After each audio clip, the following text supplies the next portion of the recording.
ஆயுள் ஆரோக்கியம் தர விரதங்களில் வருஷத்தில் பல வந்தாலும் அனைத்திலும் சிறந்ததாக சொல்லப்படுறது இந்த ரதசப்தமி விரதம்.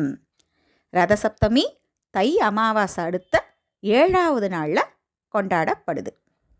இதை சூரிய கடவுளோட பிறந்த நாள் அப்படின்னும் சொல்லலாம்.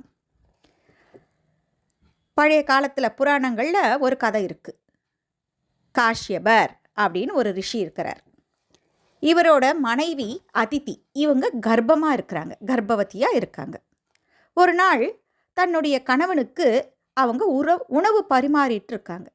அப்போ யாரோ கதவு தட்டுற சத்தம் கேட்குது. போய் திறந்து பார்த்தா ஒரு பிராமணர் பசிக்கு உணவு கேட்குறார். அவரை காத்திருக்க சொல்லி உள்ளே போன அதிதி மெதுவாக நடக்க முடியாமல் நடந்து தன்னுடைய கணவனுக்கு உணவு பரிமாறிட்டு அவர் சாப்பிட்ட பிறகு மீதமிருந்த உணவை பிராமணனுக்கு கொடுக்குறாங்க. நேரம் கழித்து வந்து உணவு கொடுத்ததால தன்னை உதாசீனப்படுத்தினதா நினச்ச பிராமணர், உன்னோட வயிற்றில் இருக்கிற குழந்தை இறப்பான் அப்படின்னு சாபம் கொடுத்துட்றார். இதனால் ரொம்ப கஷ்டப்படுறாங்க அதிதி. தன்னுடைய கணவனிடம் போய் சொல்கிறாங்க. அதுக்கு அவர் சொல்கிறார், நீ வருந்தாத, அமிர்த உலகத்திலிருந்து அழிவில்லாத ஒரு மகன் பிறப்பான் அப்படின்னு வாழ்த்துனாங்க அவங்கள. அதுபோலவே ஒளி பிரகாசமான சூரியன் இவங்களுக்கு மகனாக பிறக்கிறார். ஒவ்வொருத்தரும் தன் வாழ்நாளில் தெரிஞ்சோ தெரியாமலோ பாவ காரியங்கள் பல செஞ்சிடறோம். இதுக்கு பிராயச்சித்தம் என்ன அப்படின்னு நமக்கே இதிலிருந்து எப்படி நாம் தப்பிக்கலாம், இதுக்கு என்ன பிராயச்சித்தம் அப்படின்னு நாம் யோசிக்கிறோம், கேட்குறோம், கடவுள்கிட்ட கேட்குறோம். அது மாதிரி பிராயச்சித்தமாக செய்கிற விரதமே இந்த ரதசப்தமி விரதம். மகாபாரதத்தில் வர பீஷ்மர் தான் விரும்பிய நேரத்தில் மரணம் நேரும் அப்படின்னு ஒரு வரம் அவருக்கு இருந்துச்சு. ஆனால் அம்பு படுக்கையில் அவர் மிகவும் வேதனைப்படுறார். உங்களுக்கு மகாபாரத கதை தெரியும் இல்லையா? அம்பு படுக்கையில் அவர் ரொம்ப கஷ்டப்படுறார். வியாசரிடம் அவர் இதுக்கு என்ன காரணம் அப்படின்னு கேட்குறார்.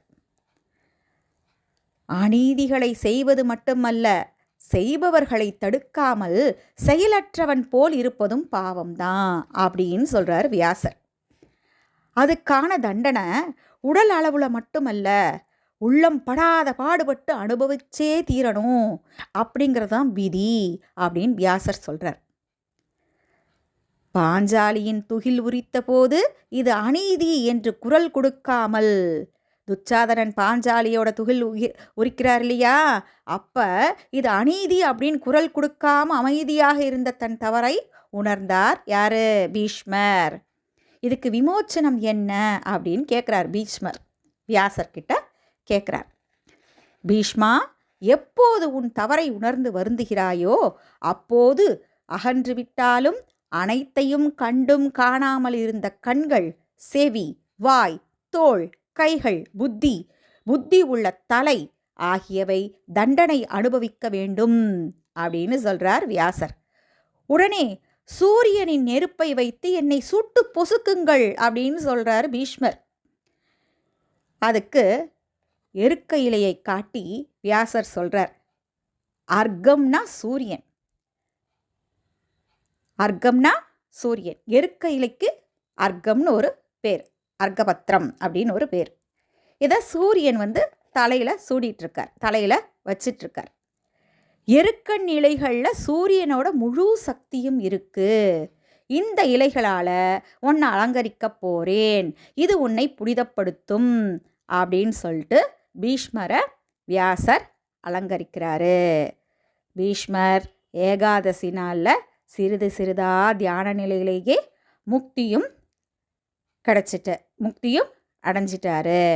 நாமும் நம்ம பாவங்கள் தீர தலையில் இந்த எருக்க இலையை வச்சு ஸ்நானம் செய்கிறது முக்கியம். பீஷ்மருக்கு நீர்க்கடன் அளித்த புண்ணியமும் நமக்கு கிடைக்கும்.